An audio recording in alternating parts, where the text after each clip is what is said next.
တဲ့ခေတ်ဟောင်းစနစ်ဟောင်းတွေကိုတွန်းလှန်ပြီးလူခွင့်ရင်းနဲ့အညီစနစ်တစ်တွေဖော်ဆောင်တဲ့တိုက်ပွဲတွေကိုချက်တန်းရတဲ့အခါတိုင်းခါတီးတဲ့ပေးဆက်မှုတွေရှိနေတတ်တယ်လို့အချိန်ထဲမှာပဲရဲရဲနဲ့လူခွင့်ရေးကာကွယ်ဆောင်ရှောက်သူတွေထွက်ပေါ်လာခဲ့ပါတယ်။တွေ့ပြည်နေမှုကိုတို့ကြ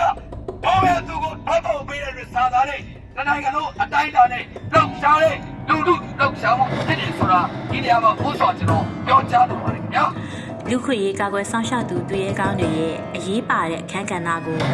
ကမ္ဘာလုံးကအတိမတ်ပြုပြီးဂုဏ်ပြုသောအဖြစ်နှစ်စဉ်ဒီဇင်ဘာလ9ရက်နေ့ကိုပြည်ပဆိုင်ရာလူခွင့်ရေးကာကွယ်ဆောင်ရှောက်သူများနေ့ International Human Rights Defenders Day အဖြစ်သတ်မှတ်ကျင်းပလျက်ရှိပါတယ်။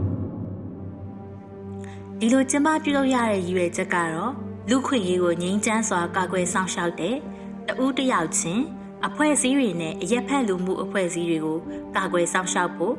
လူခွင့်ရေးကာကွယ်သူတွေရင်ဆိုင်နေရတဲ့အနိုင်ကျင့်မှုနဲ့အကြမ်းဖက်မှုတွေကိုအသိပညာပေးမှုတွေအလေးပေးဖို့ဖြစ်ပါတယ်။2025ခုနှစ်အတွက်မြန်မာနိုင်ငံအနေနဲ့အပြည်ပြည်ဆိုင်ရာလူခွင့်ရေးနေ့ဆောင်ပုဒ်အဖြစ်ငါတို့ခွင့်လူခွေကာကွယ်ဆောင်ရှောက်သူကြတော့အင်္ဂလိပ်ပြောမယ် Human Rights Defenders ပေါ့လူသားတွေကလူတယောက်ယောက်ပေါ်မှာချိုးဖောက်မှုတွေ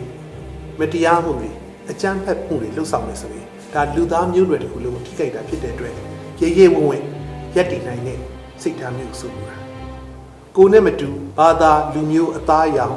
လိင်စိတ်ကွဲပြားမှုမတူသည့်တိုင်အောင်တခြားလူတွေပေါ်မှာလူခွေချိုးဖောက်ရင်မမတ်ရက်တည်ပြီးမယ်ဆိုတဲ့စိတ်ထားရှိတဲ့သူတွေကိုလူခွေကာကွယ်ဆောင်ရှောက်ပြီး Human Rights Defenders လူခွင့်ရေးလှုပ်ရှားသူတွေဟာလူခွင့်ရေးကိုကာကွယ်လှုပ်ရှားရင်အကြမ်းဖက်စစ်အုပ်စုရဲ့လူခွင့်ရေးချိုးဖောက်မှုတွေကိုလည်းတွေ့ကြုံခံစားကြော်ဖြတ်ကြရပါတယ်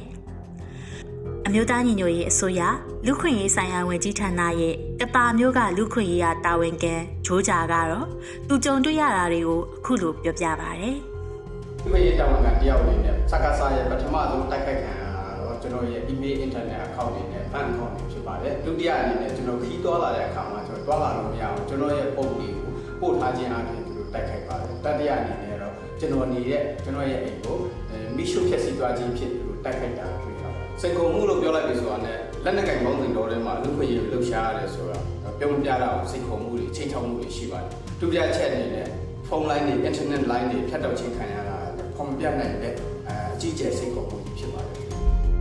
အကြမ်းဖက်စစ်အုပ်စုရဲ့ဗပောင်းဆောင်ကလူခွင့်ရေးချိုးဖောက်မှုတွေကိုခန်းစားကြရသူတွေမှာလူနည်းစုတွေနဲ့ထိခိုက်လွယ်တဲ့အုပ်စုတွေဖြစ်တဲ့အမျိုးသမီးကလေးတငယ်နဲ့လိင်စိတ်ခံယူမှုကွဲပြားသူတွေလည်းပါဝင်ပါတယ်။အယက်သားဆိုရလက်ထက်ကအစဉ်တစိုက်ကြိုးပမ်းလာခဲ့တဲ့လူနည်းစုအခွင့်အရေးတွေဟာလည်းအကြမ်းဖက်အာဏာသိမ်းစစ်တပ်ရဲ့လက်အောက်မှာမေးမိန်ပြောက်ကွယ်လူနေပါဖြစ်ခဲ့ပါတယ်။ဒါပေမဲ့လူခွင့်ရေးကာကွယ်ဆောင်ရှောက်သူတွေဟာဒီချင်းတွေကြားကပဲခွဲခြားမှုတွေကိုအတန်ထွက်နိုင်အောင်ရုန်းကန်ကြိုးစားခဲ့ကြပါတယ်။စစ်ဖြစ်ပြီဆိုတဲ့အကုန်လုံးဒီကျွန်တော်တို့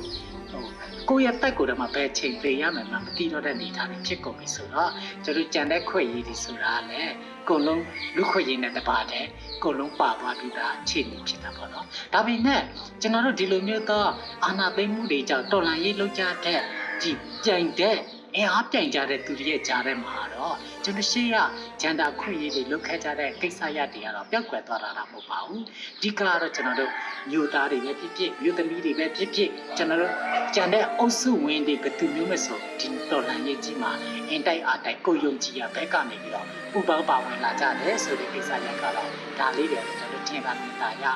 ရှေ့မှာလုပ်ခဲ့တဲ့ကျူးဆက်နေတဲ့ဒီနောက်မှာကျွန်တော်တို့ပေါ်လာတဲ့လှုပ်ရှားမှုမှာပါလာတဲ့ဟာလို့တော့ကျွန်တော်မြင်ရပါတယ်အကြမ်းဖက်စစ်အုပ်စုရဲ့ပြစ်မှတ်ထားအကြမ်းဖက်ဖမ်းဆီးမှုတွေထဲမှာမြန်မာသတင်းသမားတွေလည်းပါဝင်ပါတယ်မြန်မာနိုင်ငံဟာကမ္ဘာပေါ်မှာသတင်းထောက်များအားဖမ်းဆီးအကျဉ်းချမှုအများဆုံးနိုင်ငံများအနက်တနိုင်ငံအပါအဝင်ဖြစ်ပြီးစစ်တပ်အာဏာသိမ်းပြီးနောက်ပိုင်းစာနယ်ဇင်းသတင်းသမား9ဦးဟာအကြမ်းဖက်စစ်အုပ်စုရဲ့တပ်ဖြတ်ခြင်းခံခဲ့ရပြီးသတင်းသမား200ကျော်လည်းဖမ်းဆီးခံခဲ့ရပါတယ်စစ်တပ်ကပုံစံမျိုးစုံနဲ့ဖိနှိပ်ထိုးစစ်ဆင်ခံနေရတဲ့ ပြည်နယ်မှာသတင်းရယူနေတဲ့မြေပြင်သတင်းသမားတဦးဖြစ်တဲ့မတ်အင်ဒရီစိုးစင်ကတော့သတင်းသမားတဦးအနေနဲ့စစ်မြေပြင်မှာစစ်တပ်ရဲ့အကြမ်းဖက်မှုတွေကိုသူမြင်တွေ့ရတာတွေကိုအခုလိုပဲပြောပြပါတယ်။စစ်တပ်ကဒီအရက်သားနေအိမ်တွေပေါ့နော်ဒီကတော့အရက်သားတွေနေတဲ့စစ်ဆောင်စခန်းတွေပြီးတော့ဒီဘာသာရေးအဆောက်အဦတွေစေရုံစေကန်းတွေဒါမျိုးတွေကိုပြစ်မှတ်ထားတိုက်ခိုက်တာကိုလည်းတွေ့ရတယ်ဘယ်လိုအခြေအနေမှာလဲဆိုလို့ရှိရင်ဒါသူတို့ဘက်ကစစ်ရေးအထိနာတဲ့အချိန်မျိုးတွေမှာဆိုပြီးနောက်တန်းကပေါ့အရက်သားနေတဲ့နေရာတွေစစ်ရေးပြစ်မှတ်မဟုတ်တဲ့နေရာတွေကိုပေါ့နော်ရည်ရွယ်ချက်ရှိတဲ့ကိုပြစ်မှတ်ထားတိုက်ခိုက်တာတွေ့ရတယ်ဒီလိုအကြမ်းဖက်စစ်တပ်ရဲ့ဗတ်ပေါင်းဆောင်ကအကြမ်းဖက်မှုတွေကြားမှာမတရားမှုကိုတွန်းလှန်ဖို့တီသူကြားကပေါက်ဖွာလာတဲ့တီသူကာကွယ်ရေးတပ်တွေဟာလည်းလူမှုရဲ့အားကိုးရာဖြစ်ပါတယ်။အကြမ်းဖက်မှုကိုတွန်းလှန်နေချိန်အကြမ်းဖက်စစ်အုပ်စုကြောင့်ဖိခိုက်ခံစားနေရတဲ့လူထုကိုကာကွယ်ရင်အမျိုးသားညီညွတ်ရေးဆိုရကချမှတ်ထားတဲ့စစ်တီတော်ကျင့်ဝတ်စည်းကမ်းတွေကိုလည်းလိုက်နာဖို့လိုတယ်လို့တီသူကာကွယ်ရေးဘက်ကဥဆောင်သူတို့ကလည်းသုံးသပ်ပါတယ်။နက်ကိုင်နေဆိုဘာထောင်သားသမီးရိုက်ပေါင်းဆုံးလွှာပေါင်းဆုံးတွေဝင်လာကြတာဖြစ်ပါတယ်။ဒီကမှာကျွန်တော်တို့မကြိုက်တဲ့အကြမ်းဖက်စစ်ကောင်စီတက်ရဲ့ပုံစံမျိုးဒီတက်တွေကပြုမှုလို့မရပါဘူး။ဒီကမှာဆိုကျွန်တော်ပြည်သူလူထုကနှစ်ခါနာမှာဒီလိုမဖြစ်အောင်လို့ကျွန်တော်စပြီးစစ်တပ်နဲ့စပြီးလောက်ခရဲကစစ်စည်းကမ်းကိုကြက်မမနဲ့ကျွန်တော်တို့တိုင်းနာအောင်လုပ်တယ်တင် जा ပေးတယ်။ဒါပြီးစစ်သားတယောက်ဖြစ်ပြီဆိုရင်လည်းစစ်တပ်တော့ကျင့်ဝတ်တွေဒီဟာတွေကိုလည်းတင်းတင်းကြပ်ကြပ်နဲ့လုပ်ထားတယ်စကန်တို့လည်းစကန်စည်းကမ်းရှည်တန်းဆိုရှည်တန်းစည်းကမ်းရာယူနီဖောင်းဝေးလည်းယူနီဖောင်းစည်းကမ်းတနက်စည်းကမ်းစသဖြင့်ကျွန်တော်တို့ကြက်မမကျွန်တော်လုပ်ပြီးတော့နာကက်ဖက်ဒရယ်တက်မတော်တရက်ကို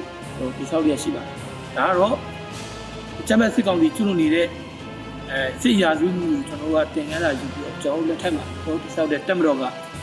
ဒီလိုမဖြစ်အောင်ကျွန်တော်ဆောင်ရွက်နေပါတယ်မြန်မာပြည်သူတွေဟာဒီမိုကရေစီနဲ့လူ့ခွင့်ရေးအတွက်ကာလကြာရှည်တိုက်ပွဲဝင်လာသူတွေဖြစ်ပါတယ်။ဒီကနေ့အချိန်ထိလည်းအကြမ်းဖက်စစ်အုပ်စုရဲ့မတရားအကြမ်းဖက်မှုတွေအောက်မှာဒီမိုကရေစီနဲ့လူ့ခွင့်ရေးအတွက်ဆက်လက်တိုက်ပွဲဝင်နေကြရတော့ပါပဲ။ဝါရင်သတင်းစာဆရာတဦးဖြစ်တဲ့ဦးစိန်ဝင်းကတော့မြန်မာပြည်သူတွေတိုက်ပွဲဝင်နေတဲ့ဒီမိုကရေစီနဲ့လူ့ခွင့်ရေးအတွက်နိုင်ငံတကာကိုအခုလိုပဲသတင်းစကားပါလိုက်ပါတယ်။မြန်မာတွေကလူ့ခွင့်ရေးနဲ့ထိုက်တန်ပါတယ်မြန်မာတွေကဒီဒီမိုကရေစီတို့လူ့ခွင့်ရေးတွေကိုရဖို့အတွက်အစင်းရဲခံပြီးတော့တောင်းဆိုတိုက်ပွဲဝင်လာကြတာနှစ်ပေါင်းမြောက်များစွာရှိပါပြီဆယ်စုနှစ်တွေနဲ့ချီပြီးတော့ရှိပါပြီခုနေခါမှာတိုင်းပြည်ကဆုပ်ယုပ်နှိမ်ပါနေတဲ့ဆိုတဲ့ဟာက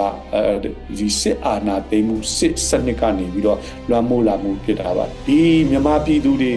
အားကောင်းအောင်မြန်မာပြည်သူတွေရဲ့ဆန္ဒကိုဖြည့်ဆည်းပေးရအောင်လူ့အခွင့်အရေးကိုတန်ဖိုးထားလေးစားလိုက်နာတဲ့လူထုကိုအားပေးကြစီကြပါတယ်เนาะ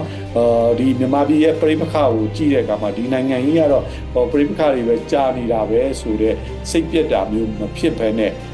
ဒီလူတွေအင်မတန်မှထိုက်တန်ပါလားဆိုတဲ့တန်ဖိုးထားအတိတရားနဲ့ကိုကြီးဒီဆောက်ရှောက်ဝိုင်းဝန်းပေးကြစီကြပါတယ်